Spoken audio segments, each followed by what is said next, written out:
तो hello, good morning. तो कैसे हैं आप सभी लोग। आज हमारा चैप्टर है इलेक्ट्रोमैग्नेटिक इंडक्शन, क्लास 12 फिजिक्स। हम रीनीट 2026 के लिए यहाँ पर मिले हैं और इस चैप्टर की यदि मैं बात करूं तो यहाँ से आपका मिनिमम एक क्वेश्चन यहाँ पर आना ही आना है, लेकिन 2 क्वेश्चन की भी प्रोबेबिलिटी यहाँ पर बनती है। चैप्टर काफी आसान है, थोड़ा सा अलग हटके लग सकता है, लिंक ही है। यहां पर इस चैप्टर में हम लोग बात करने वाले हैं मैग्नेटिक फ्लक्स, उसके बाद laws of electromagnetic induction, self inductance, mutual inductance और लास्ट में एसी जनरेटर। देखो, हमारा टारगेट क्लियर है कि हमें ये फास्ट रिवीजन करना है। तो फास्ट रिवीजन का मतलब ये कि हम 4-4, 5-5 घंटे तक एक चैप्टर में नहीं उलझे रहेंगे। हमें कोशिश करनी है कि विद इन एन आवर एक चैप्टर अपना रिवाइज हो जाना चाहिए। अभी वो समय नहीं है जहां पर आप 4-4, 5-5 घंटे के वन शॉट लेक्चर देखते रहो। चलो तो स्टार्ट कर रहे हैं हम। सबसे पहले यहां पर जो हमारे पास में मेन टॉपिक है कि हमें क्या पढ़ना है, तो इलेक्ट्रोमैग्नेटिक इंडक्शन क्या होता है। इलेक्ट्रोमैग्नेटिक इंडक्शन तो phenomena of producing and induce EMF, phenomena of producing and induce EMF in conductor और conducting coil due to change in magnetic flux. Magnetic flux में चेंज के कारण जो किसी भी कंडक्टर में ईएमएफ इंड्यूस होता है उसे हम क्या कह रहे हैं, ईएमआई। अब यहां पर मैग्नेटिक फ्लक्स क्या होता है, तो total number of magnetic field lines passing normally through a given surface area. तो यहां पर मैग्नेटिक फ्लक्स को कैसे डिफाइन करते हैं, तो मैग्नेटिक फ्लक्स बनेगा तुम्हारा B vector dot A vector बराबर, तो इसे मैं क्या लिख सकता हूं, फाई बराबर बी ए कॉस थीटा लिख सकता हूं, बी ए कॉस थीटा। बिल्कुल जैसे इलेक्ट्रिक फ्लक्स किया था वैसे ही है हमारे पास। आगे बढ़ रहा हूं तो देखो यहां पर एक क्वेश्चन दिया गया है। क्वेश्चन क्या है, a sheet of area A is placed in X Y plane. एक शीट है जिसका एरिया ए है, इसे मैंने एक्स वाई प्लेन में रखा है।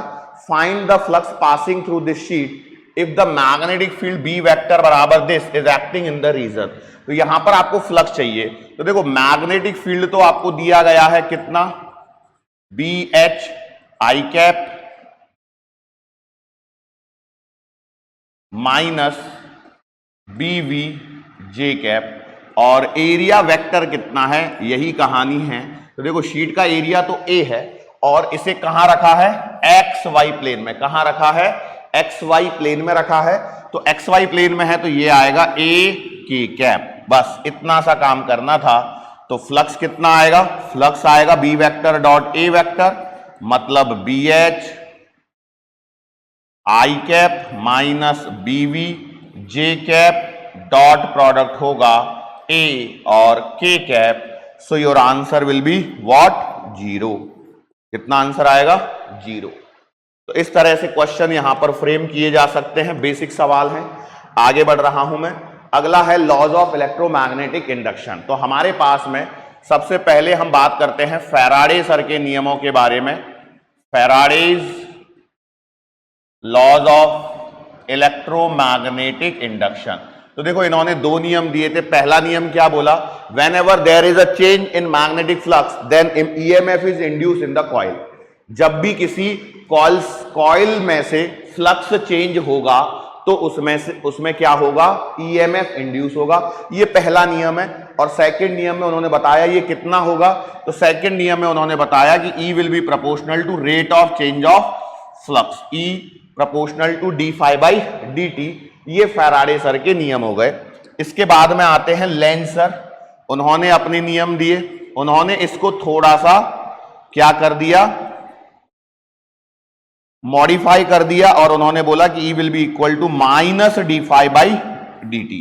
फ्लक्स तो इंड्यूस, फ्लक्स चेंज होने के कारण ईएमएफ तो इंड्यूस होगा, लेकिन लेंज सर ने एक पॉइंट और एड ऑन कर दिया कि ये जो ईएमएफ इंड्यूस होगा ये उस कारण का विरोध करेगा जिसने इसे प्रोड्यूस किया है। जो ईएमएफ इंड्यूस हुआ है वो उस कारण का विरोध करेगा जिसने इसे इंड्यूस किया है, तो ये बेसिक तुम्हारे नियम है। अब यहां पर देखो क्या है कि जैसे जैसे फ्लक्स चेंज होगा तो ईएमएफ इंड्यूस में क्या चीजें हमें देखनी है। तो ध्यान से देखिए, ई यदि मैं एवरेज की बात करूं तो मैं यहां पर लिख रहा हूं, देखो मैं मैग्नीट्यूड की बात कर रहा हूं तो मैंने लिखा delta phi by delta T.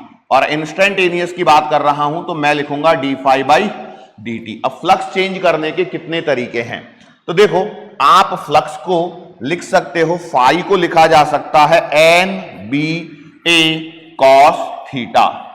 Phi को क्या लिखा जा सकता है, टोटल फ्लक्स को लिखा जा सकता है NBA cos थीटा, बराबर है क्या, बिल्कुल।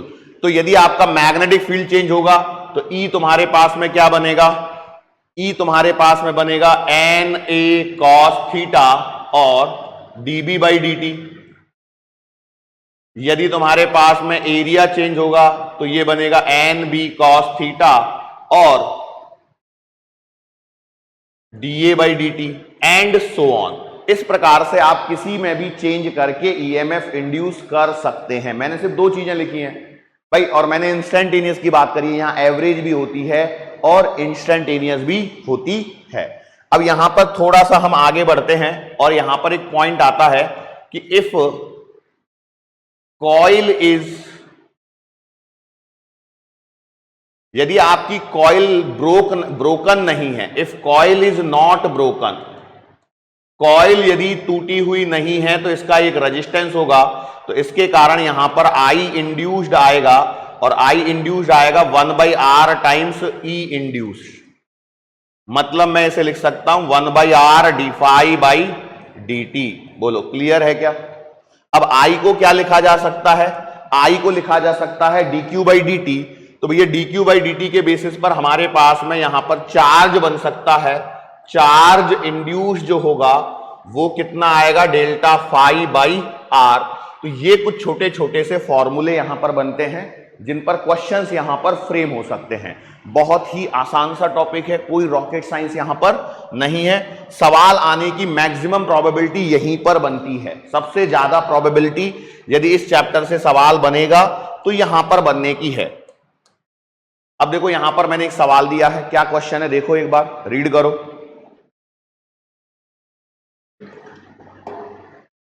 If the flux passing through an area is given by equation phi बराबर 2t² प्लस का 5t प्लस का 6, ठीक है।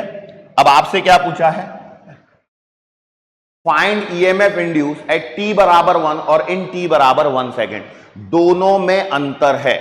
देखो जब भी एट लिखा होता है इसका मतलब होता है इंस्टेंटेनियस, इसका क्या मतलब होता है, इंस्टेंटेनियस।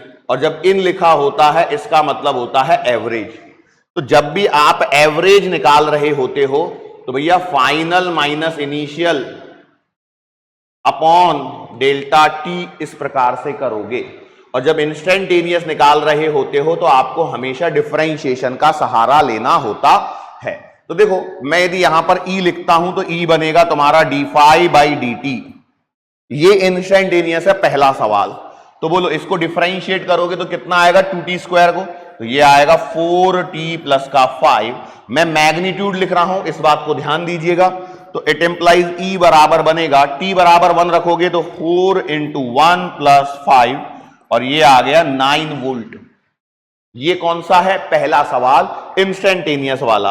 अब दूसरा सवाल क्या बोल रहा है, इन t बराबर 1। तो t बराबर 1 के लिए हम चाहिए E एवरेज, तो ये आएगा फाई एट t बराबर 1 माइनस फाई एट t बराबर 0 अपॉन t। तो भाई t बराबर 1 पे फ्लक्स कितना आएगा, 2 + 5 + 6 माइनस t बराबर 0 पर आएगा 6 और टाइम कितना है 1। तो देखो आंसर कितना आएगा 7 वोल्ट। अब यहां पर आप ध्यान से देख सकते हैं, यहां एक आंसर 9 वोल्ट है जबकि दूसरा आंसर 7 वोल्ट है। दोनों आंसर अलग अलग हैं। तो ये फर्क पड़ता है एग्जाम में, ये छोटी छोटी चीजों में बच्चे गलती करते हैं। आगे आ रहा हूं मैं, अगला है motion of a magnet in front of coil and direction of induced EMF. अब देखो ये टॉपिक में बहुत सारे बच्चों को परेशानी होती है, पर इसमें बहुत आसान सा कॉन्सेप्ट है। आसान सा कॉन्सेप्ट ये है कि आपको कॉइल में एक ही चीज याद रखना है, लेंज सर को उस कारण का विरोध करो जिसने इसे प्रोड्यूस किया है। जैसे मान लो यहां पर कुछ चीजें और मैं यहां पर आपको बता दूं, कि जैसे देखो ये आपकी एक कॉइल है, ये भी आपकी एक कॉइल है, तो आपको ये नॉर्थ का मतलब हो गया आपका एंटी क्लॉकवाइज। ये क्या है? एंटी क्लॉकवाइज मतलब नॉर्थ, और साउथ देखो ये बनेगा क्लॉकवाइज के लिए साउथ। अब ये चीज मैंने बताई है, ये आपको आती भी है कि भाई कॉइल को देखे यदि एंटी क्लॉकवाइज करंट है मतलब ये पॉइंट आपका नॉर्थ की तरह बिहेव करेगा, और यदि इसमें क्लॉकवाइज करंट फ्लो हो रहा है तो ये जो कॉइल है इसका ये पॉइंट मैग्नेट के साउथ पोल जैसा बिहेव करता है। अब इसकी क्या जरूरत है? तो इसकी जरूरत देखो यहां पर इस प्रकार से पड़ती है। मान लेते हैं यहां पर आपके पास में कॉइल है और ये आपके पास में बार मैग्नेट है, नॉर्थ पोल और साउथ पोल। अब इस पे सवाल ऑलरेडी पूछा जा चुका है, आगे भी पूछ सकते हैं। अब देखो ये यदि ये मैग्नेट रेस्ट पर है, ये कॉइल रेस्ट पर है, इसमें कोई फ्लक्स चेंज होगा क्या? नहीं। क्यों? देखो यहां पर क्या होने वाला है, इस मैग्नेट में से निकलेंगी मैग्नेटिक फील्ड लाइंस ऐसे, बराबर। अब ये जो मैग्नेटिक फील्ड लाइंस निकल रही हैं ये इस कॉइल में से पास होंगी। अब यदि इस मैग्नेट को मैं चलाता हूं तो इसके कारण ये मैग्नेटिक फील्ड लाइन जो इसमें से पास हो रही है उनमें क्या होगा? चेंज होगा। तो इसके कारण इसमें ईएमएफ इंड्यूस होगा। अब ईएमएफ इंड्यूस होने के बाद चूंकि ये कॉइल कंप्लीटेड है इसलिए इसमें क्या होगा? करंट भी इंड्यूस होगा। क्या होगा? करंट भी इंड्यूस होगा। अब ये जो करंट इंड्यूस होगा वो कैसा होगा? तो ध्यान से समझिए, यदि आप नॉर्थ को इधर लेके गए तो भैया देखो ये नॉर्थ जब पास आएगा तो इसे क्या करना है? इसका अपोज करना है। क्या करना है? अपोज करेगा, मतलब नॉर्थ को पास आने से रोकेगा। अब यदि नॉर्थ को पास आने से रोकना है तो मुझे बताओ इसमें क्या होना चाहिए?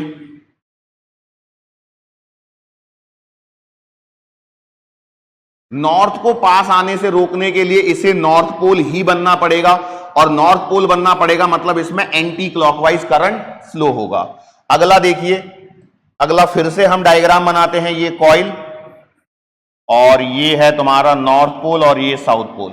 अब मान लेते हैं इस बार यदि आपकी मैग्नेट क्या कर रही है? दूर जा रही है। अब यदि ये मैग्नेट दूर जा रही है तो इसे दूर जाने से रोकेगा, तो दूर जाने से रोकने के लिए इसे साउथ पोल बनना पड़ेगा। साउथ पोल बनना पड़ेगा मतलब इसमें से क्लॉकवाइज करंट फ्लो होगा। इतना आसान है, बराबर। ऐसे ही अब हम पोल्स बदल देते हैं, मान लेते हैं ये, और पोलैरिटी मैंने चेंज कर दी, ये साउथ पोल ये नॉर्थ पोल। अब देखो मान लेते हैं ये मैग्नेट इधर जा रही है, तो अब क्या होगा भाई? साउथ पास में आ रहा है तो रोकना है, विरोध करना है, तो देखो ये साउथ पोल की तरह बिहेव करेगा, अर्थात इसमें क्लॉकवाइज करंट इंड्यूस होगा। और लास्ट ये साउथ पोल ये नॉर्थ पोल। अब यदि मैग्नेट दूर जा रही है तो ये कैसा बन जाएगा? अब देखो साउथ पोल दूर जा रहा है तो उसे रोकना है, विरोध करो, तो मतलब ये खुद बनेगा नॉर्थ पोल। नॉर्थ पोल बनेगा मतलब एंटी क्लॉकवाइज करंट यहां पर इंड्यूस होगा। एनसीईआरटी में डायग्राम के साथ में चीजें दी गई हैं, ठीक है? यस, चलो आगे बढ़ते हैं।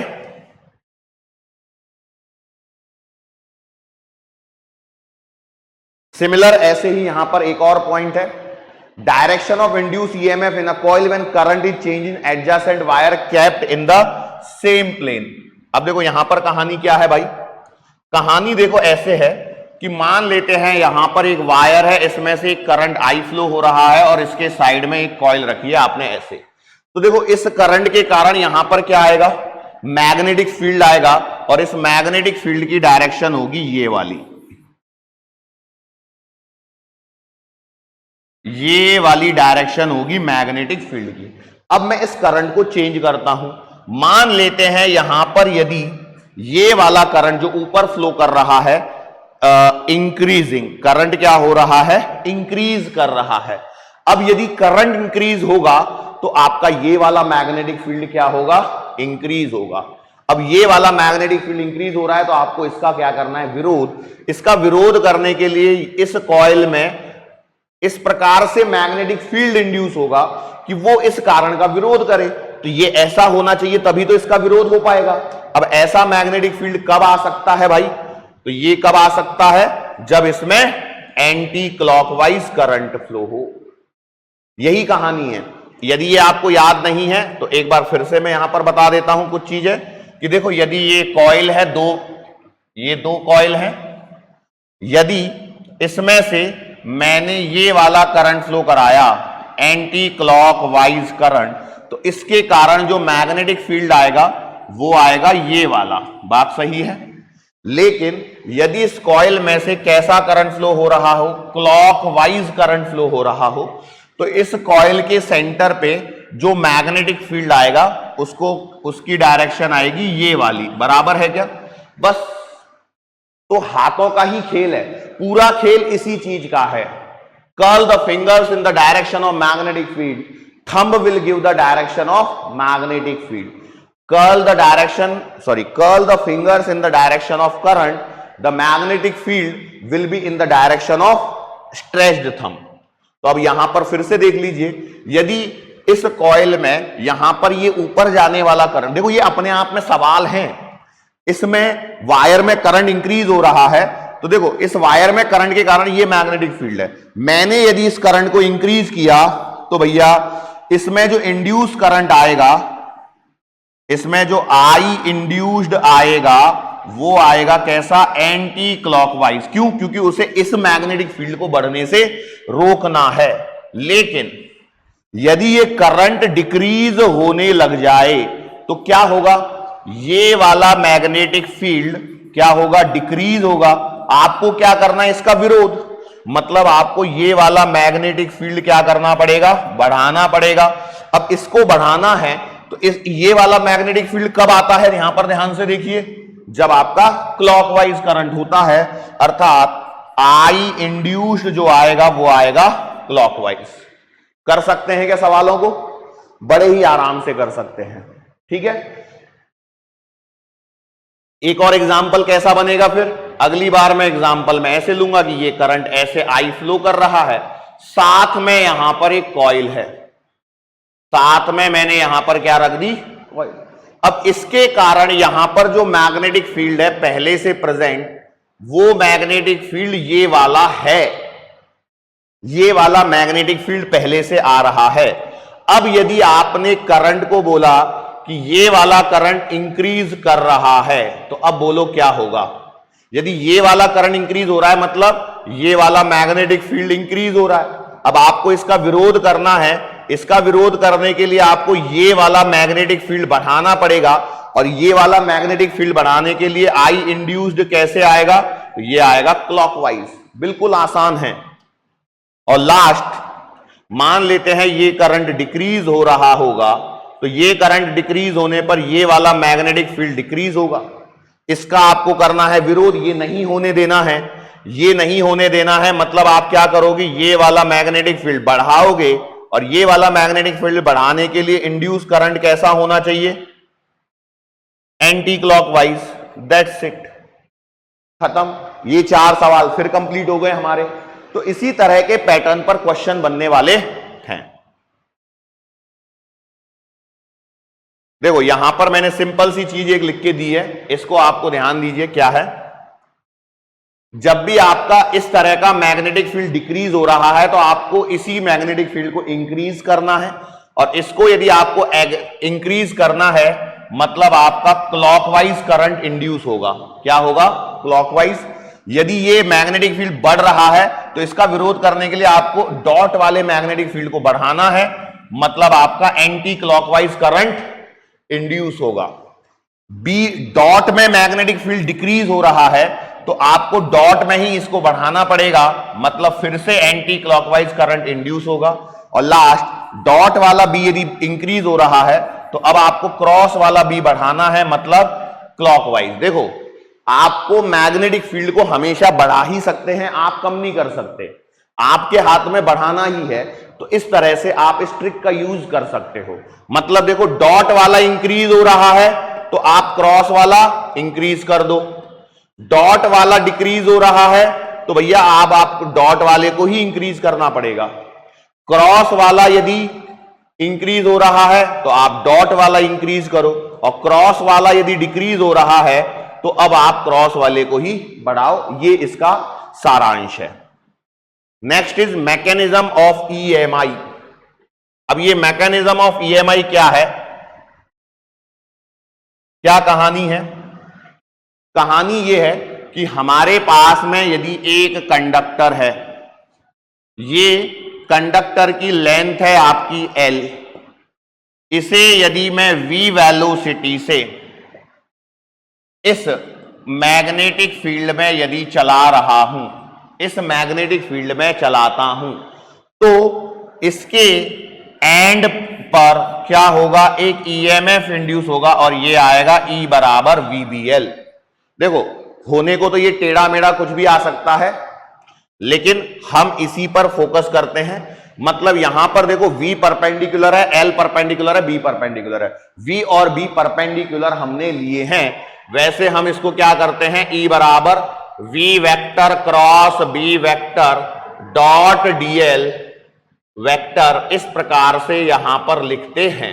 आपको तरीका क्या करना है, V vector cross B vector, देखो ये V vector cross B vector, तो अंगूठा इधर आया, जिस डायरेक्शन में अंगूठा होगा उस साइड में आपका हायर पोटेंशियल आएगा और बची हुई साइड लोअर पोटेंशियल होगी। ईएमएफ जो इंड्यूस होगा E बराबर VBL, E बराबर क्या होगा VBL। इतना क्लियर है? क्लियर है तो देखो अब यहां पर अगला है rotating conductor in uniform magnetic field. यदि आप एक कंडक्टर को घुमाते हो, एक कंडक्टर को क्या करते हो, घुमाते हो, मान लेते हैं ये है आपका कंडक्टर, इसकी लेंथ है आपके पास में L और इसे आपने इस वाले मैग्नेटिक फील्ड में मान लेते हैं घुमाना है। अब कैसे घुमा सकते हो, तो मैंने मान के चला कि आपने क्या किया, इसे इस पॉइंट पर हिंज किया और इसे ओमेगा से घुमाया।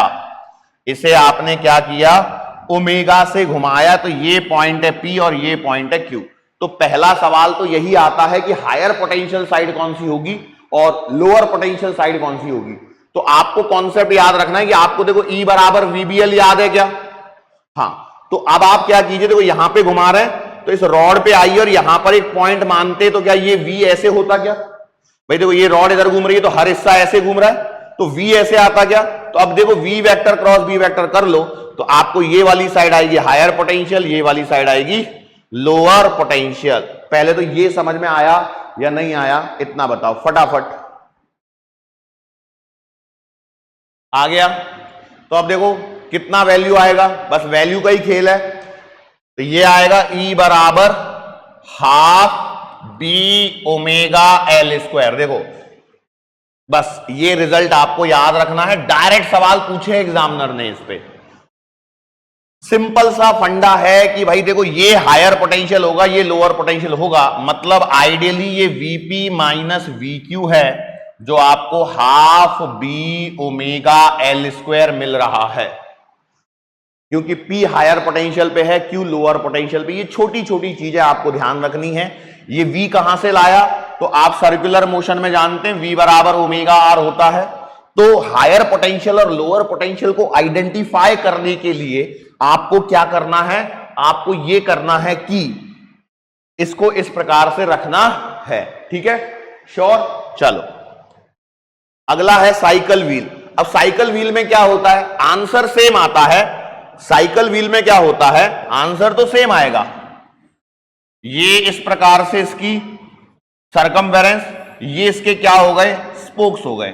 अब यदि मैं इसे मैग्नेटिक फील्ड में घुमाता हूं, अब यदि मैं इसे क्या करता हूं, मान लेते हैं ये वाले मैग्नेटिक फील्ड में मैंने इसको ऐसे घुमाया,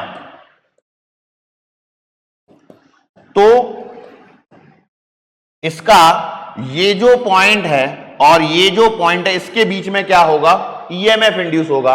ये हर जो स्पोक है वो इस प्रकार से, मान लेते हैं मैंने इसे ऐसे घुमाया है ओमेगा से, तो भैया इसका हर पॉइंट पे देखो ये वाला पॉइंट और ये वाले पॉइंट के बीच में पोटेंशियल डिफरेंस प्रोड्यूस होगा ईएमएफ इंड्यूस होने के कारण।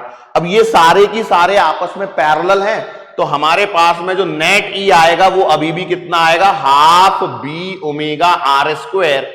Are is the radius of the cycle wheel. बिल्कुल आसान सी चीजें हैं, कोई रॉकेट साइंस यहां पर नहीं है जिससे आपको डरना पड़े। चलो आगे बढ़ रहा हूं मैं। ये फास्ट रिवीजन है, motion of conductor on conducting rails. इसकी क्या कहानी है? इसकी कहानी बिल्कुल आसान। हमारे पास में दो कंडक्टिंग रेल्स हैं जो कैसी हैं? बिल्कुल स्मूथ हैं। बिल्कुल कैसी हैं? स्मूथ हैं। यहां से हमने एक रजिस्टर इस प्रकार से जोड़ा हुआ है R।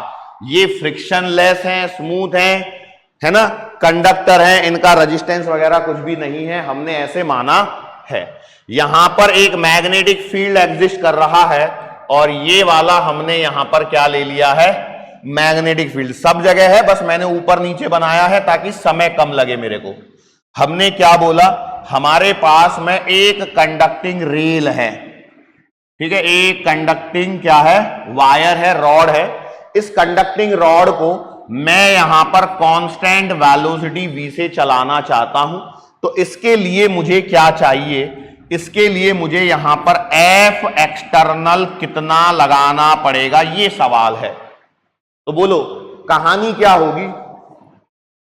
कहानी क्या होगी? कहानी ये होगी कि जैसे ही आप, जब तक ये रेस्ट पर है तब तक तो कोई दिक्कत है ही नहीं, लेकिन जैसे ही आप इसे चलाओगे तो जैसे ही ये v वेलोसिटी से चलेगा तो इसके अंदर में क्या होगा? एक EMF इंड्यूस होगा, E बराबर VBL। होगा या नहीं होगा? इस E बराबर VBL के कारण यहां पर सर्किट कंप्लीट हो जाएगा। तो यहां पर एक करंट इंड्यूस होगा और वो होगा E by R, that is VBL upon R। अब ये जो करंट इंड्यूस होगा वो इस प्रकार से होगा, तो इसके कारण यहां पर ये वाला एक मैग्नेटिक फील्ड इंड्यूस होगा। इस मैग्नेटिक फील्ड का काम क्या है? उस कारण का विरोध करना जिसने इसे प्रोड्यूस किया, मतलब वो इसे चलने से रोकेगा। चलने से रोकेगा तो हमें एक फोर्स लगाना पड़ेगा और वो फोर्स इतना लगाना पड़ेगा ताकि वो इस फोर्स को क्या कर सके? बैलेंस आउट कर सके। मतलब आपका जो एक्सटर्नल फोर्स आप लगाओगे वो एक्सटर्नल फोर्स मैग्नेटिक फोर्स को क्या करना चाहिए? बैलेंस करना चाहिए। और मैग्नेटिक फोर्स कितना लगेगा? तो ये लगेगा BIRL, और I क्या है? I इंड्यूस वाला। तो इन सब वैल्यूज को पुट कर दोगे तो F एक्सटर्नल जो आएगा वो आएगा VB square L square upon R। This is the constant force F required, sorry, this is the external force F required to move the conductor V of length L। इसकी length है ये L, with velocity V on these smooth conducting rails. V constant velocity से B magnetic field में इसको चलाने के लिए कितना एक्सटर्नल फोर्स चाहिए? इतना। और पावर कितनी चाहिए? तो पावर आएगी F इंटू V, तो पावर आएगी V square B square L square upon R। तो ये वाला रिजल्ट भी आपको रखना है याद। बिल्कुल नीट है ये, यहां डेरिवेशन नहीं, हमें कितनी चीजें याद हैं उस पर आपका पेपर जल्दी निकलता है। चलो अब आ गए आपके पास में सवाल, सवालों के निकालने हैं आंसर फटाफट। बोलो, a cycle wheel of radius 0.5 metre is rotated with constant angular velocity of 10 radian per second in a region of magnetic field of 0.1 Tesla which is perpendicular to the plane of the wheel। Plane of the wheel के perpendicular होना चाहिए, क्योंकि देखो यहां पर एक zero option है। यदि ये व्हील के प्लेन के परपेंडिकुलर नहीं होगा, मान लो यदि ये मैग्नेटिक फील्ड ऐसा है तो ही तुम्हारा EMF इंड्यूस होगा और तुम क्या बोलोगे? ये आएगा half B omega R square. तो ये आएगा हाफ, B कितना है? 0.1, ओमेगा कितना है? 10, रेडियस कितनी है? 0.5 का होल स्क्वायर। बोलो आंसर कितना आएगा? ये 10 और ये तो खत्म हो जाएगा, तो ये आएगा 0.25 डिवाइडेड बाई 2, मतलब 0.125 वोल्ट। कहां दिया गया है? ये दिया गया है तुम्हारा ऑप्शन नंबर 3 में। अब कहानी और क्या है? यदि ये मैग्नेटिक फील्ड ऐसा होता, यदि ये मैग्नेटिक फील्ड होता तो E बराबर आंसर 0 होता। मतलब यहां पर बस इतना ही लिखना था, a magnetic field of 0.1 tesla which is in the plane of the wheel which is in the plane of the wheel, और आंसर 0 आ जाता। ये खेल है, शब्दों का खेल है एग्जाम। कॉम्पिटिटिव एग्जाम में यही गलतियां होती हैं कि हम शब्दों पर ध्यान नहीं देते हैं, बस इतना सा किया, सवाल गलत। अगला सवाल देखो, ये अच्छा सवाल है यहां पर।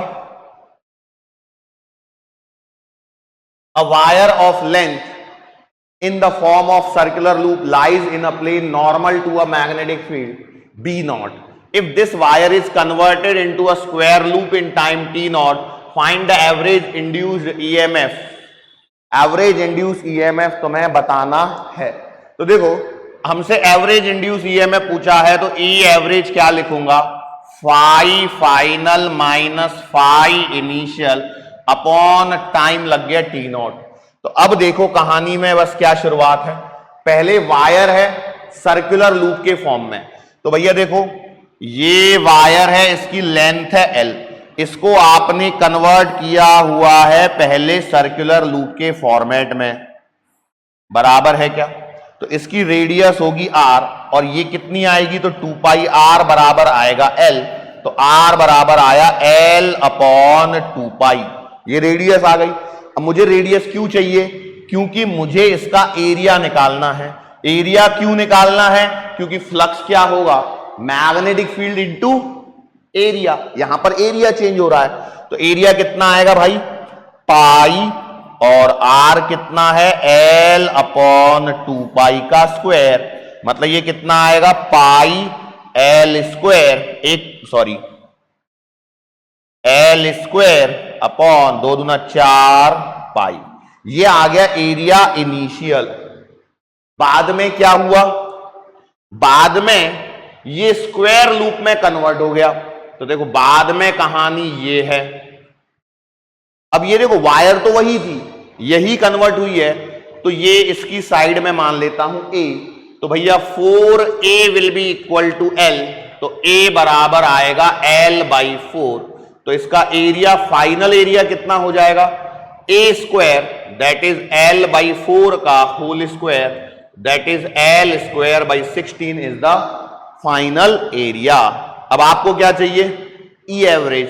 तो E एवरेज बराबर फाई फाइनल, तो B naught into area final L square by 16 minus phi initial, तो B नॉट मैग्नेटिक फील्ड तो कांस्टेंट है, area initial L square upon 4 pi whole divided by time कितना लगा, T नॉट। इस प्रकार के सवाल बन सकते हैं।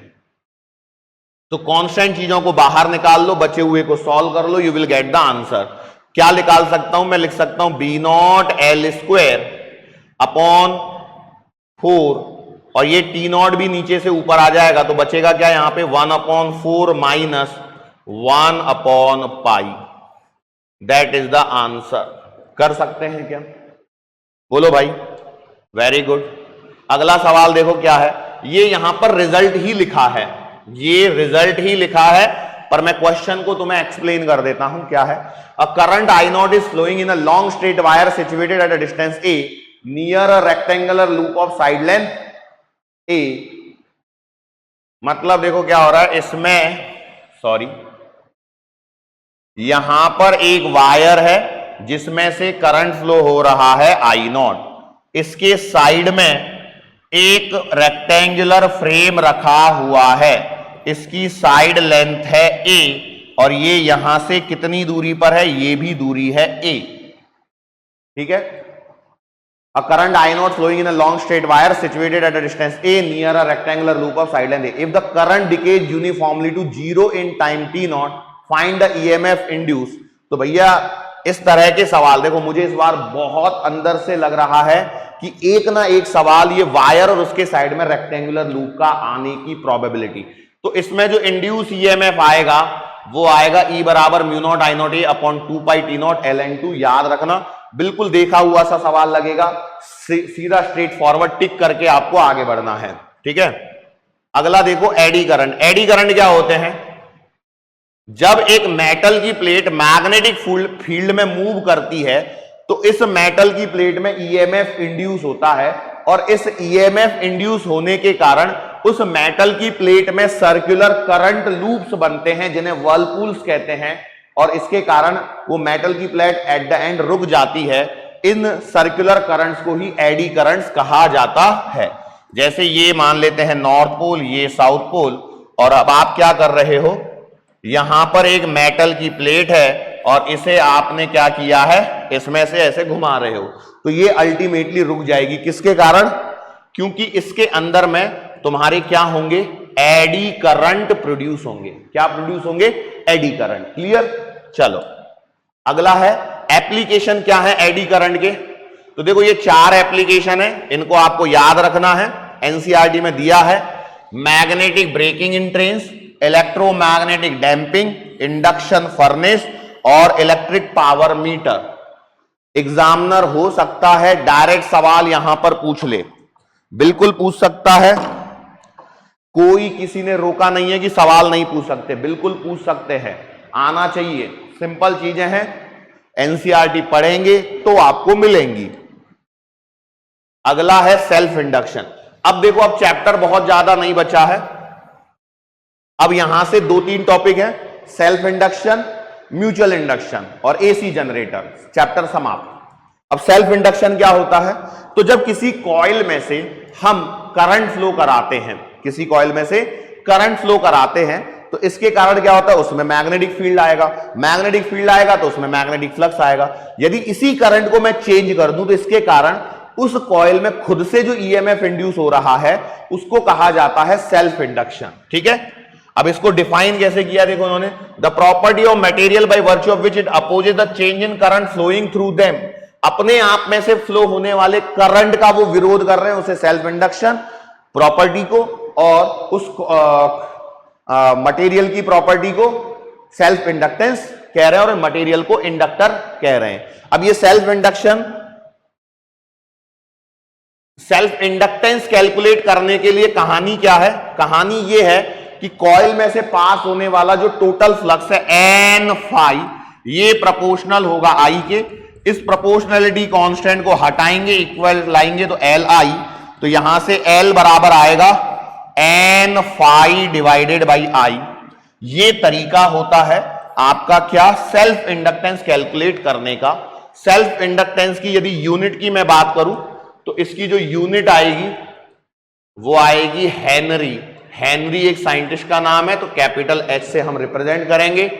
डायमेंशंस आपको निकाल के रखने हैं, जहां से भी आप निकाल सकें, कैसे भी, देखो निकालने तो पड़ेंगे। आगे है EMF of self induction. EMF of self induction क्या आएगा? तो भाई देखो ये आएगा E बराबर minus L D I by D T, और मैग्नीट्यूड यदि मैं लिख दूं तो ये आएगा L D I by D T instantaneous.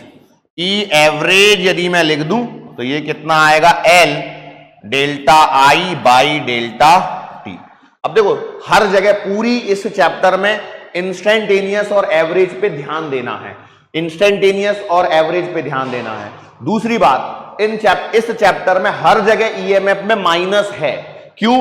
क्योंकि यहां पर हर जगह उसी कारण का विरोध करना है जिसने इसे प्रोड्यूस किया है। अब हम क्या करेंगे, सेल्फ इंडक्शन के कुछ फॉर्मूले,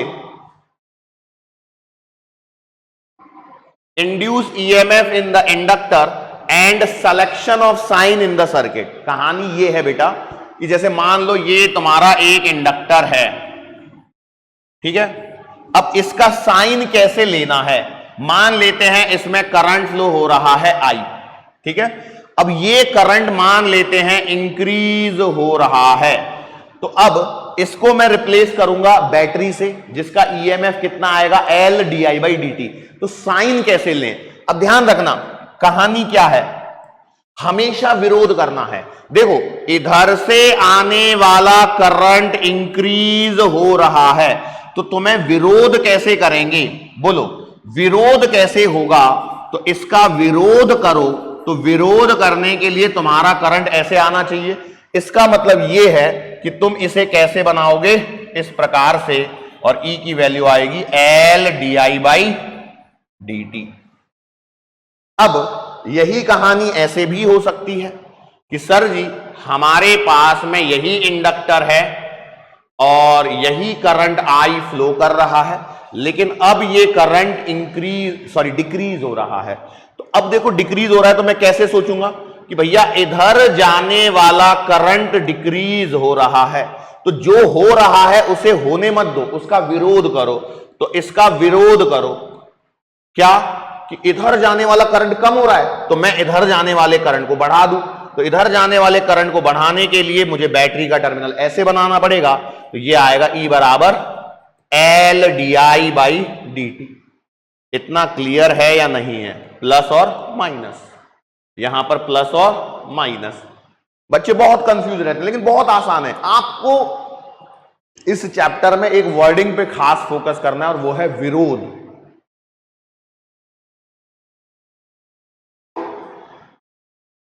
अपोज करना सीखना है, विरोध करना सीखना है। चलो देखो अब यहां पर एक सवाल आ गया। देखो उन्होंने क्या बोला है। अब देखो हमने जो सीखा है और सवाल पूछते उसमें अंतर कैसे आता है। उसने बोला let's consider a pure inductor PQ of inductance 5 Henry. तो भैया देखो मैंने एक इंडक्टर बना दिया, इसका नाम दिया है PQ और ये है 5 हेनरी का। देखो a current is flowing through inductor is 4 ampere and its direction is from P to Q। उसने बोला है कि P से Q की तरफ 4 एम्पियर का एक करंट फ्लो कर रहा है, P से Q की तरफ।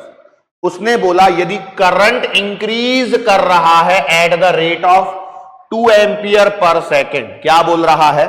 करंट इज इंक्रीजिंग di/dt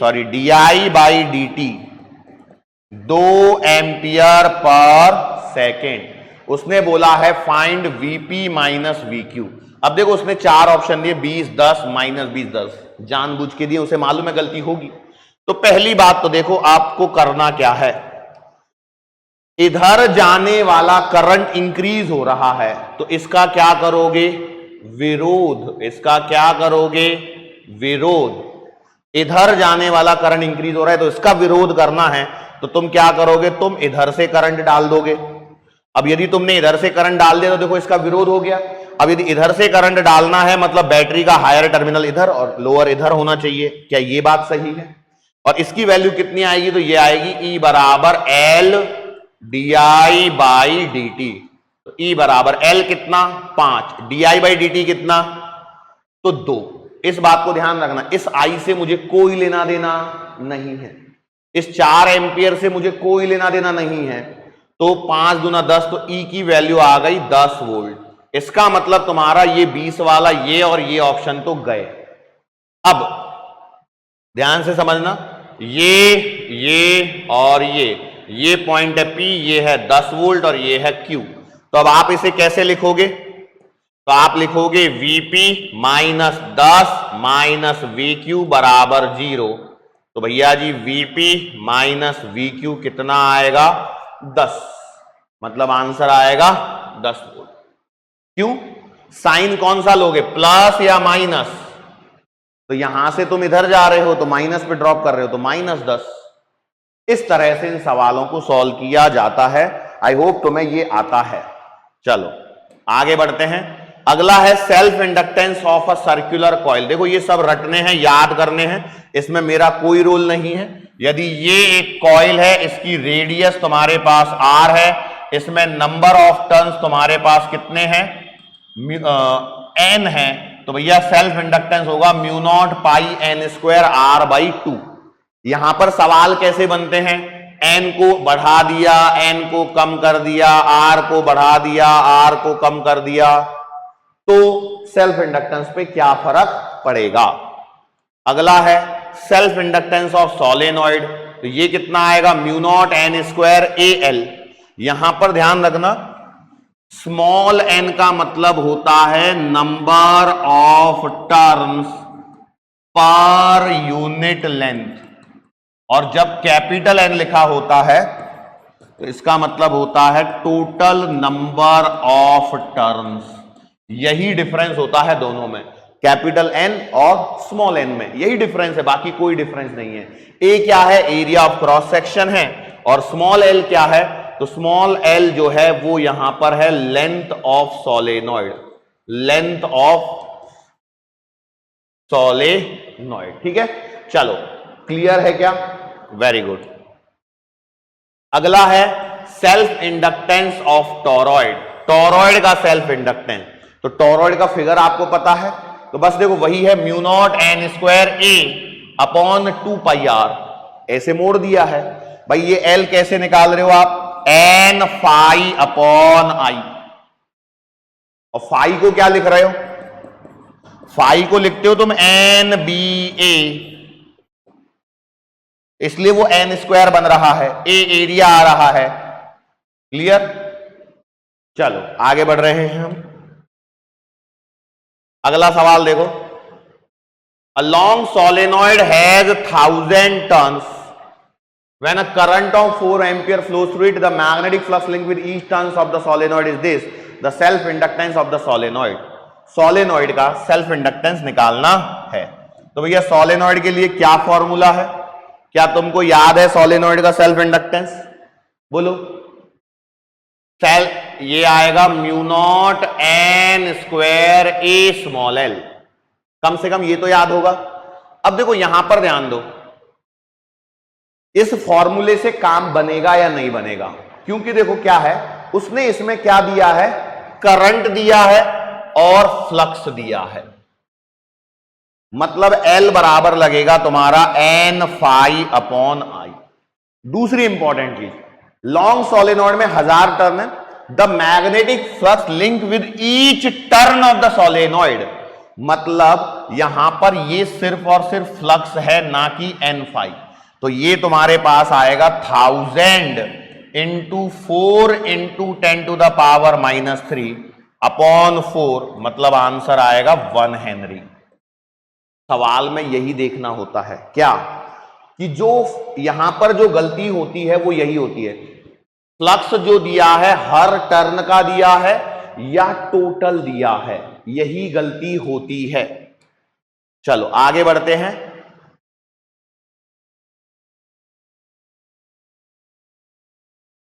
क्या सवाल है, a varying current in a coil changes from 10 ampere to 0 in 0.5 second if the average EMF induce in the coil is 220 volt, self inductance क्या होगा भाई।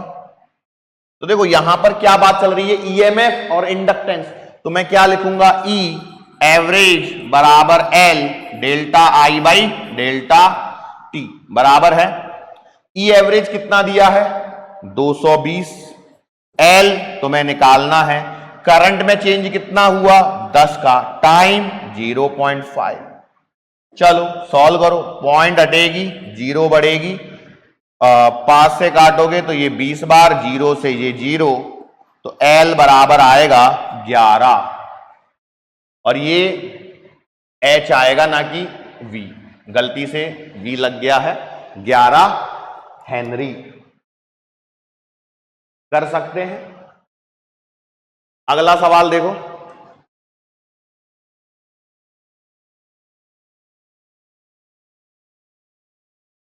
सवाल बड़े ही आराम से कर सकते हो, करो फटाफट।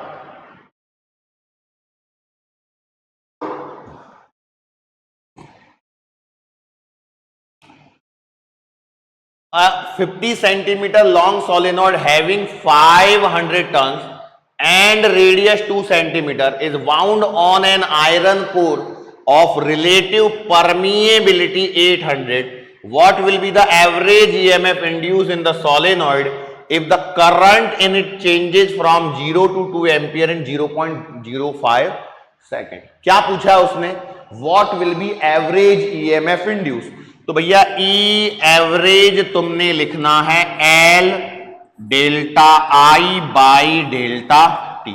अब देखो delta I by delta T तो तुम्हें पता है कि भैया ये तो यहां पर करंट दिया है उसने, क्या कि करंट 0 से 2 एम्पियर 0.05, क्या नहीं है एल, तो एल कितना आएगा, तो ये आएगा mu not N square A small L. जब तक आप एल नहीं निकालोगे ये सवाल सॉल्व भी नहीं होगा। अब उसने क्या बोला है 50 सेंटीमीटर लंबी सोलेनॉइड है और 500 टर्न है। तो अब देखो नंबर ऑफ टर्न्स पर यूनिट लेंथ नहीं दिया है, तो स्मॉल एन बराबर होता है capital N by small L. तो यहां से यदि आप इस फॉर्मूले को पुट कर लो तो एल बराबर बनेगा mu naught N square A upon small L. देखो स्मॉल एन की जगह कैपिटल एन आएगा, अपॉन एल आएगा, तो एक एल कटेगा। तो बोलो इट इंप्लाइज एल बराबर कितना आएगा। अब यहां पर एक बात और ध्यान रखना, ये म्यू नॉट तब है जब एयर है, लेकिन यहां पर 800 परमेबिलिटी भी है, मतलब ये आएगा mu naught mu R N square A upon small L. चलो म्यू नॉट कितना आएगा 4 pi into 10 to the power -7, mu R 800, total number of turns 500 का स्क्वायर, एरिया पाई, रेडियस 2/100 का होल स्क्वायर अपॉन लेंथ 50 और centimetre. क्या cancel out कर सकते हो डायरेक्ट एक नजर में। तो देखो 2 जीरो के स्क्वायर से 2 जीरो के स्क्वायर तो इधर निपट जाएंगे, इतना क्लियर। अब -2 से काटोगे तो ये -5 बचेगा, और कुछ जीरोज को एडजस्ट कर लेते हैं। ध्यान से देखना, अब इधर मैं क्या कर रहा हूं 4, यहां पर एक पाई है, यहां पर एक पाई है, पाई स्क्वायर का मतलब 10 होता है, शायद तुम्हें पता हो। अब एक जीरो को पहले निपटा दो यहां पर, तो ये बचेगा 80 इंटू ये 5 और ये 5 भी निपट जाएगा, और लास्ट में बचेगा ये 4, और ये 10 टू द पावर बच रहा है -5। सॉल्व कर लो कितना आएगा। देखो कितनी जीरो और चले गए, एक और एक 2 जीरो और चले गई, तो बच गया -3, 4 चौका 16 या 8 चौक 32 into 4 64, 128 into 10 to the power -3। ये आ गया तुम्हारा एल का आंसर। अब तुम्हें क्या चाहिए ई, तो ये आएगा 128 10 टू द पावर -3। करंट कितना चेंज हुआ भैया, 0 से 2 एम्पियर, मतलब 2 कितनी देर में 0.5 सेकेंड में। चलो तो यहां पर इसको सॉल्व करेंगे, पॉइंट हटाओ, 0 बढ़ाओ, 5 से काटोगे 4 बार, 4 से मल्टीप्लाई करो, 128 256 512 into 10 to the power 3 volt, या फिर मैं लिख सकता हूं 512 मिली वोल्ट। ये आया तुम्हारा आंसर। बोलो कर सकते हैं सवाल को, सिंपल कैलकुलेशन बेस्ड सवाल है, फॉर्मूला याद होना चाहिए भाई। देखो ये चैप्टर में फॉर्मूले ही तो ज्यादा हैं और क्या है, इसी के कारण कई बच्चे इस चैप्टर को छोड़ देते हैं। हमारे यहां पे भी आज यही है ना। चलो कर लेते हैं, आगे बढ़ते हैं फटाफट से। अगला है energy stored in the inductor. Simple सा फॉर्मूला है, क्या एनर्जी स्टोर होती है बेटा, U बराबर हाफ एल आई स्क्वायर, ये होती है एनर्जी स्टोर्ड, इसका सिंपल फॉर्मूला है। अब डेरिवेशन में कराऊंगा नहीं इस समय यहां पर। अगला है energy density in magnetic field. देखो ये काफी इंपॉर्टेंट चीज है, यहां पर एक चीज और ध्यान रखना, मैग्नेटिक फील्ड में जो एनर्जी स्टोर, एनर्जी डेंसिटी का मतलब समझो, एनर्जी डेंसिटी का मतलब होता है एनर्जी पर यूनिट वॉल्यूम, और इसे मैं रिप्रेजेंट कर रहा हूं स्मॉल यू से। तो यू बराबर आएगा capital U upon capital V, और यू ऑफ मैग्नेटिक फील्ड आती है B square upon 2 mu naught. लेकिन यदि तुम इलेक्ट्रिक फील्ड के बारे में बात करोगे तो इलेक्ट्रिक फील्ड में जो यू ई आएगा वो आएगा half epsilon naught E square. ये इलेक्ट्रोस्टैटिक्स में है, हमने शायद नहीं किया था क्योंकि चैप्टर काफी बड़ा था, बहुत सारे पॉइंट वहां पर कवर नहीं भी होंगे, ऐसा हो सकता है। लेकिन half epsilon naught E square is the energy density in electric field. Magnetic field में आएगी B square upon 2 mu naught. ये क्या है, एनर्जी पर यूनिट वॉल्यूम। इसकी जरूरत क्यों पड़ती है, तो देखो यहां पर एक नहीं, ये सवाल तो वो नहीं है, ये तो नॉर्मल सवाल है। सवाल क्या है देखो, a current of 2 ampere can give rise to a magnetic flux of 50 microweber through a coil. If the number of turns in the coil is made 100, then the magnetic energy stored in the medium surrounding the coil for the above current will be। क्या सवाल है, सवाल magnetic energy का पूछ रहा है, तो आपने बोला sir ji half L I square, तो हाफ एल नहीं है तो कोई मतलब नहीं है। अब यहां पर एल किसके लिए चाहिए भाई? कॉइल के लिए। तो कॉइल के लिए एल आएगा कितना? इंडक्टेंस ऑफ कॉइल कितना आएगा? तो ये आएगा mu naught pi N square R by 2। यदि ये फॉर्मूला याद नहीं है तो बात खत्म। या फिर तुम लिख सकते हो एल ऑफ कॉइल बराबर एन फाई अपॉन आई। अब यहां पर ध्यान रखना, एक 2 एम्पियर का current can give rise to a magnetic flux of 50 microwave, और फिर तुमने कॉइल में टर्न्स को 100 बनाया है, मतलब ये आएगा 100 इंटू फ्लक्स कितना है 50 माइक्रोवेबर अपॉन कितने का करंट 2 एम्पियर। तो इसकी जरूरत ही नहीं पड़ी, सीधा आ गया। हर बार ऐसा होगा जरूरी नहीं है। तो देखो 2 से काटोगे तो ये आएगा 25, और ये 2 जीरो को कम कर लोगे तो -4, मतलब ये आएगा 25 इंटू 10⁻⁻⁴ हेनरी। क्या आ गया? इंडक्टेंस। तो अब एनर्जी बताओ कितनी आएगी? हाफ एल 25 इंटू 10⁻⁻⁴, और करंट का स्क्वायर तो 2 का स्क्वायर कर लो, तो U बराबर 2 से 1 2, 25 दूना 50 इंटू 10⁻⁻⁴ जूल, या फिर आएगा 5 mJ 5 मिली जूल। खत्म। एक जीरो एडजस्ट करिए बस। ये कैलकुलेशन तुम्हें आनी चाहिए भाई, इस कैलकुलेशन के बिना काम नहीं बनने वाला है। क्लियर? चलो आगे बढ़ रहे हैं। अगला सवाल देखो, ये फिर से ये रिजल्ट है जिसको आपको याद रखना है। कैलकुलेट भी कर सकते हो, ऐसा नहीं कि कैलकुलेट नहीं हो सकता, पर याद रहेगा तो थोड़ा एग्जाम में आसान रहेगा। कहानी क्या है? एक लॉन्ग वायर है, इसमें से I0 करंट फ्लो हो रहा है, इससे छोटी सी दूरी पर तुम्हारे पास में एक क्यूब है। क्या है? क्यूब है।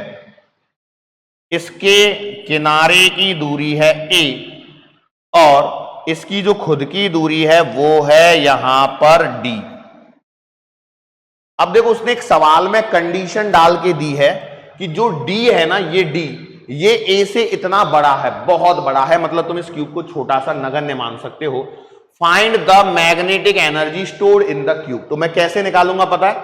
जो एनर्जी आएगी वो आएगी energy density into volume. Energy density आएगी b² upon 2 mu not into volume कितना आएगा a क्यूब, और b कितना आएगा यहां पर? तो ये आएगा mu naught I0 upon 2 pi r। अरे magnetic field due to long wire, ये मैग्नेटिक फील्ड निकालो, इस वैल्यू को यहां पुट करो, रिजल्ट तुम्हारे पास में ये आने वाला है। क्लियर है? सिंपल चीजें हैं। B की वैल्यू लिख दी, ये एनर्जी डेंसिटी इंटू वॉल्यूम करो, इस प्रकार से ये सवाल सॉल्व होगा। इसका ही एक दूसरा भाई और है, देखो वो यहां पर है, ये रहा। यहां पर क्या सवाल है? सवाल ये है कि आपके पास में एक स्मॉल क्यूब को तुम्हें कंसीडर करना है। तो देखो ये हमने छोटा सा क्यूब बनाया जिसकी साइड लेंथ कितनी है a, और इसको हमने रखा है एक सर्कुलर लूप के अंदर, बड़े से सर्कुलर लूप के अंदर में रखा है जिसकी रेडियस है स्मॉल r, और r देखो a से बहुत बड़ा है, और इसमें करंट फ्लो कर रहा है तुम्हारा I0। तो भैया इस क्यूब के अंदर में कितनी एनर्जी स्टोर होगी? तो फिर से वही कॉन्सेप्ट, एनर्जी बराबर आएगा energy density into volume. Energy density आएगी b² upon 2 mu not, volume आएगा अभी भी a क्यूब। और अब इस बार तुम्हें क्या लिखना है? b, और b बराबर क्या आएगा? Mu not I upon 2r, बस I की जगह I0। दैट्स इट, खत्म। इसको स्क्वायर करो, सॉल्व करो, आंसर आ जाएगा। बराबर है? चलो अगला टॉपिक आ रहा है यहां पर म्यूचुअल इंडक्टेंस। अब म्यूचुअल इंडक्टेंस का फिनोमिना क्या है कि भैया देखो यहां पर 2 कॉइल्स की बात होनी है। यहां पर मान लेते हैं, इसे हमने नाम दिया है प्राइमरी, इसे नाम दिया है सेकेंडरी। यदि इसमें से एक करंट I फ्लो कराऊंगा तो क्या इसके कारण कुछ मैग्नेटिक फील्ड लाइंस ऐसे जाएंगी क्या? बोलो यस और नो, जाएंगी। अब यदि इस आईपी को चेंज करा जाए तो इस आईपी के कारण क्या सेकेंडरी इसमें से जो फ्लक्स पास हो रहा है वो चेंज होगा। हाँ, अब इसमें से यदि फ्लक्स चेंज होगा तो क्या यहां पर ईएमएफ इंड्यूस होगा। हाँ, अब यदि ईएमएफ इंड्यूस होगा तो क्या यहां पर करंट भी इंड्यूस होगा। आपने बोला हाँ, तो इसमें करंट चेंज करने के कारण यहां पर सेकेंडरी में क्या आता है, चेंज आता है, या सेकेंडरी में ईएमएफ इंड्यूस होता है। इस फिनोमिना को हम कहते हैं म्यूचुअल इंडक्शन। प्राइमरी में इसमें चेंज किया तो इसमें भी ईएमएफ इंड्यूस होगा और इसमें भी होगा। एक बात को ध्यान से समझिए, फिर से मैं बताता हूं कि भैया देखो, ये है तुम्हारी प्राइमरी और ये है तुम्हारी सेकेंडरी। अब यदि तुमने इस आईपी को चेंज किया तो इसके कारण इसमें भी ईएमएफ इंड्यूस होगा और इसमें भी ईएमएफ इंड्यूस होगा। इसमें जो हो रहा है उसे हम L कह रहे हैं और इसके कारण इसमें हो रहा है उसे M कह रहे हैं। अच्छा, ये जो सेल्फ इंडक्टेंस है या म्यूचुअल इंडक्टेंस है, तुम्हें दिख रहा होगा कि करंट चेंज करने के कारण हो रहा है, लेकिन भैया ये पूरी तरह से ज्योग्राफी पर बेस्ड है कि तुम्हारे नंबर ऑफ टर्न्स, रेडियस, इन्हीं फैक्टर्स पे डिपेंड कर रहा है। उसमें कोई ऐसी चीज आ रही है क्या? नहीं, नंबर ऑफ यही आ रहे हैं, नंबर ऑफ टर्न्स और रेडियस, तो इन्हीं पर आपको फोकस करना है। अब इसमें यदि तुम्हें M फाइंड आउट करना है तो तुम्हें करना क्या पड़ेगा? पहले प्राइमरी में एक करंट अज्यूम करो I1।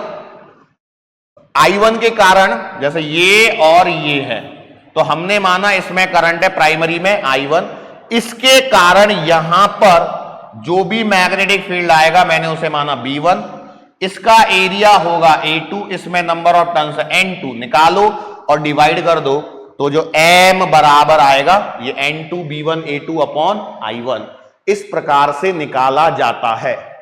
कुल मिलाके इसके कारण यहां पर कितना फ्लक्स है वही देखना है और डिवाइड बाय इसके करंट को कर दो, you will get the answer. अभी सब कुछ शॉर्ट में चल रहा है, इसमें करंट माना, इसके करंट के कारण यहां मैग्नेटिक फील्ड आएगा, इसके मैग्नेटिक फील्ड के कारण यहां पर मैग्नेटिक फ्लक्स आएगा, तो इसका जो फ्लक्स है डिवाइड कर दो इसके करंट से और you will gate M, you will gate M। अब जैसे यहां पर पहला सवाल है, ये डायरेक्ट फॉर्मूला पूछ लिया एग्जामिनर ने, ये क्वेश्चन डायरेक्ट पेपर में आ चुका है म्यूचुअल इंडक्टेंस का। कहानी क्या है? कहानी बड़ी आसान है। तुम्हारे पास में यहां पर एक सर्कुलर कॉइल है, इसकी रेडियस R2 है, इसमें नंबर ऑफ टर्न्स N2 है। फिर एक दूसरी कॉन्सेंट्रिक सर्कुलर कॉइल और है, इसकी रेडियस R1 है, इसमें नंबर ऑफ टर्न्स N1 है।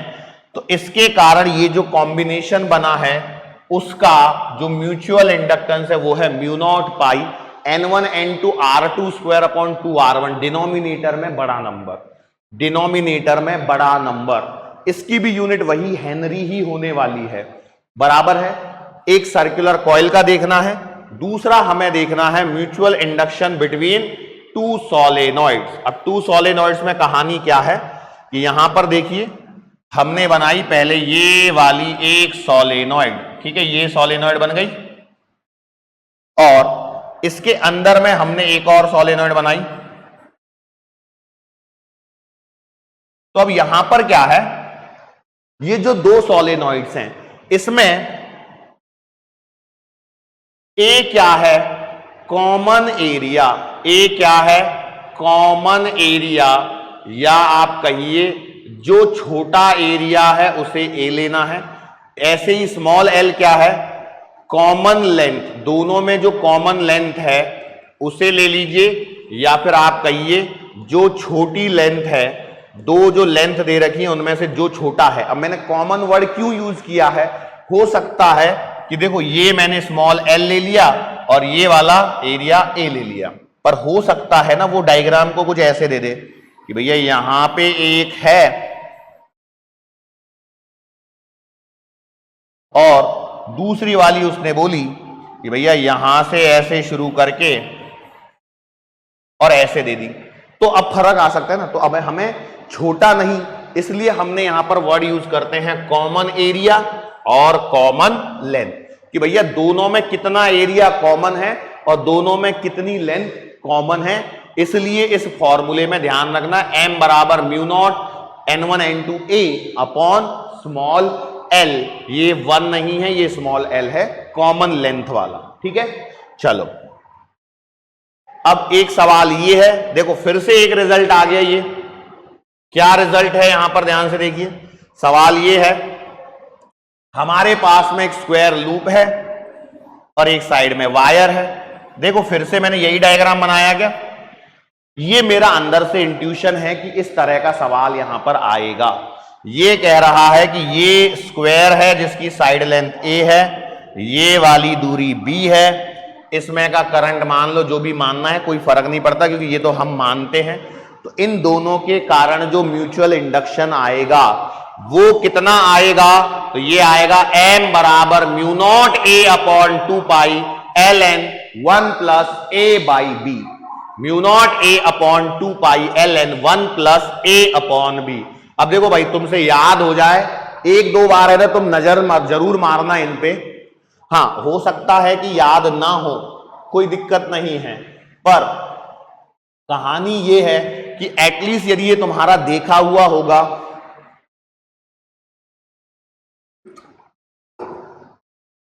तो प्रोबेबिलिटी है कि तुम इसे सही टिक करके आओगे।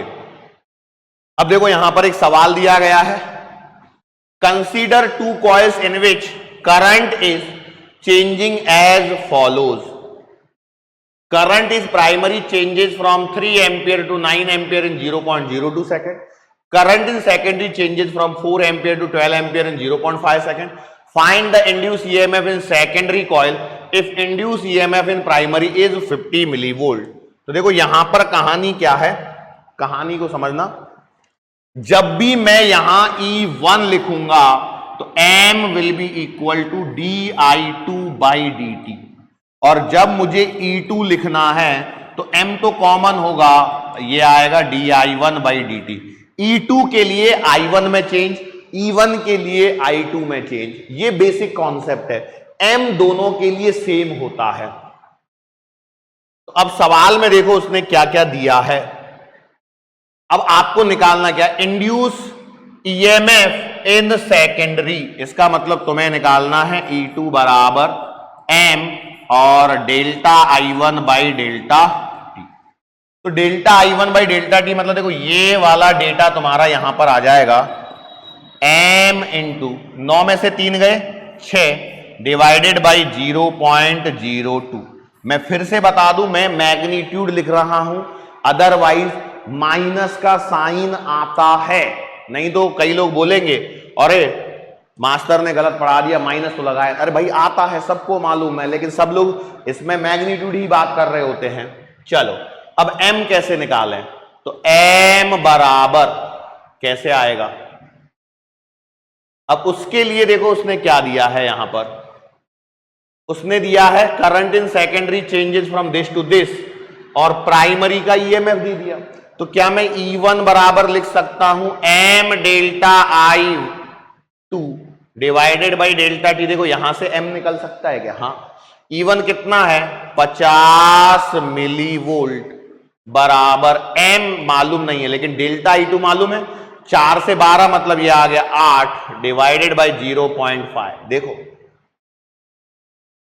अब सॉल्व कर लेते हैं यहां पर थोड़ा सा, तो कितना आएगा भाई, 5 हटाओगे 0 बढ़ाओगे 16 पंजे 80, तो ये आएगा 16।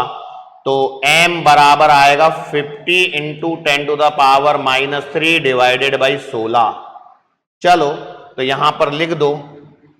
आई होप मैंने कोई गलती ना करी हो यहां पर, क्योंकि क्या होता है ना, कई बार हमारे बोर्ड इतना पास होता है कि हमें मिस्टेक हुई भी दिखाई नहीं देती है। चलो सॉल्व कर लो। 50 मिलीवोल्ट m, 4 से 12 0.5, तो 12 में से 4 गए तो 8 पॉइंट हटाई 0, 16 32 16 16 16 5 80, 16 5 से काटोगे सीधा 16 बार कटेगा, सही है।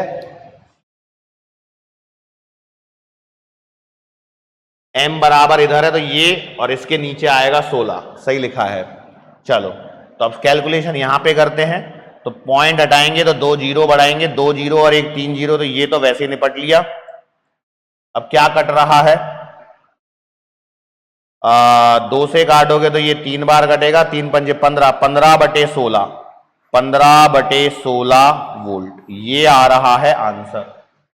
अब 15/16 को तुम मिली वोल्ट वगैरह में कन्वर्ट करके आंसर निकाल सकते हो, बाकी कुछ नहीं है। अगला है एसी जनरेटर, और ये है तुम्हारा लास्ट टॉपिक। अब तुम लोगों में से कई लोगों को लग रहा होगा कि सर आपने ये नहीं पढ़ाया, सेल्फ इंडक्टेंस को सीरीज, इंडक्टर को सीरीज पैरेलल में नहीं क्या लगवाया, फिर RLDC सर्किट नहीं पढ़ाए। तो देखो हम फास्ट और क्विक रिवीजन में हैं, जितनी इंपॉर्टेंट चीजें हैं उतनी मैं पूरी कवर करने की कोशिश कर रहा हूं। एसी जनरेटर ये वो एक टॉपिक है जो आपको बस पता होना चाहिए।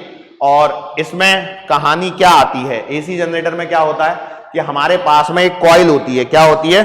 कॉइल। जब इस कॉइल को हम घुमाते हैं, जब इस कॉइल को हम क्या करते हैं, घुमाते हैं मैग्नेटिक फील्ड में, यूनिफॉर्म मैग्नेटिक फील्ड में जब हम इसे घुमाते हैं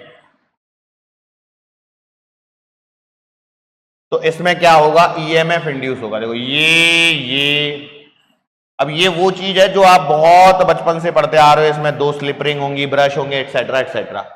अभी हम मेन फोकस करते हैं कि भाई देखो यहां पर तुम्हारे पास में जो कॉइल है,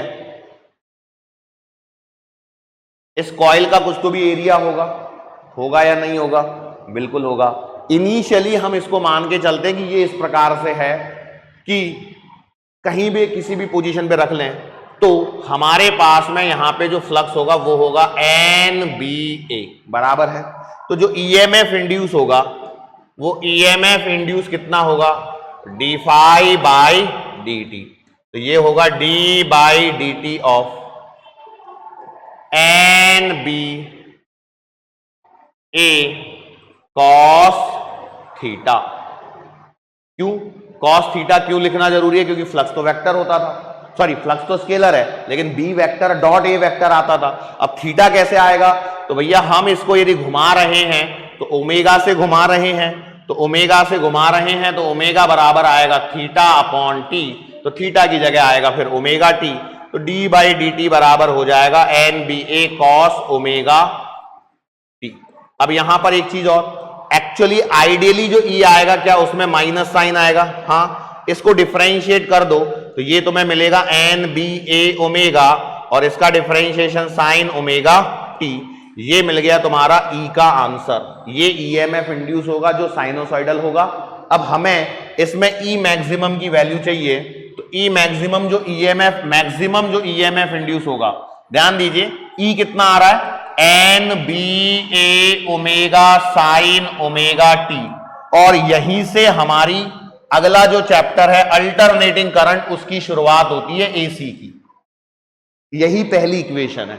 इसमें से यहां पर जो ये वैल्यू है इसे हम कहेंगे E मैक्सिमम, और वो आएगी NBA ओमेगा, NBA ओमेगा। और इसको फिर इस इक्वेशन को लिखा जा सकता है E max sine omega T.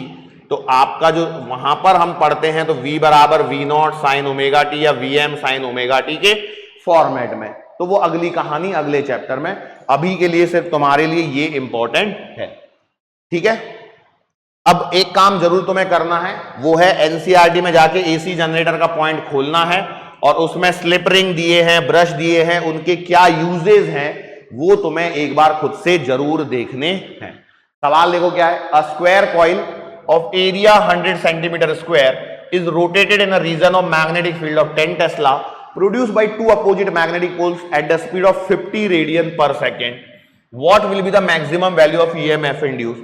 तो E मैक्सिमम कितना आएगा तुम्हारे पास, NBA ओमेगा आएगा। N कितना है, number of turns, number of turns नहीं दिए तो 1 मान लो। B कितना है, मैग्नेटिक फील्ड 10, एरिया कितना है 100 सेंटीमीटर स्क्वायर मतलब 10 to the power -4, ओमेगा कितना है 50। लो भाई जीरोज को एडजस्ट कर लो, 1 2 3 4 जीरो कट गई तो आंसर आ गया 5 वोल्ट। सवाल खत्म। ये था हमारा आखिरी सवाल आज के इस लेक्चर का, और जो इंपॉर्टेंट है वो सब कुछ मैंने कवर कर दिया है। इसके बाहर यहां पर कोई भी सवाल बनने की प्रोबेबिलिटी बिल्कुल भी नहीं है। इतना कीजिए, सफिशिएंट है। ईएमआई में फॉर्मूले ज्यादा हैं, कॉन्सेप्ट भी उतने ही हैं, पर सवाल जितना मैंने कराया है उस पर बेस सवाल आपके बन जाएंगे। ठीक है, प्रैक्टिस कीजिए, पीवाईक्यूज को एक बार देखिए, आपको नजर आएगा कि इसी तरह फॉर्मूला बेस सीधे सीधे सवाल है, या फिर वो सेल्फ इंडक्टेंस म्यूचुअल इंडक्टेंस में वो सवाल है, नंबर ऑफ टर्न्स को डबल कर दिया, आधा कर दिया तो क्या होगा। ठीक है, यहीं रुकते हैं, चैप्टर यहां पे समाप्त होता है। अगला लेक्चर हमारा होगा अल्टरनेटिंग करंट और इलेक्ट्रोमैग्नेटिक वेव्स का। तो यहीं रुकते हैं। Thank you.